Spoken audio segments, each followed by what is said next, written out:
ভালো লাগে একসাথে জলে দুধে মিশিয়ে মিডিয়াম ফ্লেমেতে ওভেনে বসিয়ে ধীরে বেশ ভালো করে ফুটে ওঠা দেখতে। ভালো লাগে কালার অ্যান্ড ফ্লেভারের চা পাতা ছড়াতে, ধাপে ধাপে চিনি আর আদা কুচি মেশাতে। ভালো লাগে ভালো করে বাদামি রংটা ধরিয়ে ঘ্রাণে ঘ্রাণে স্বাদ পান অর্ধেক এগোতে। গাঢ় ঘন দুধ চা পান করেও করিয়ে ভালো লাগে একে একে পেয়ালা ভরতে। ভালো লাগে চুমুকে চুমুকে সমাপ্ত করতে।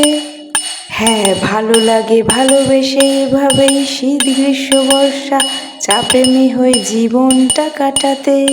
হয়তো বেসুরো তবে মন থেকে গাইলাম চায়ের আসরে এক গান।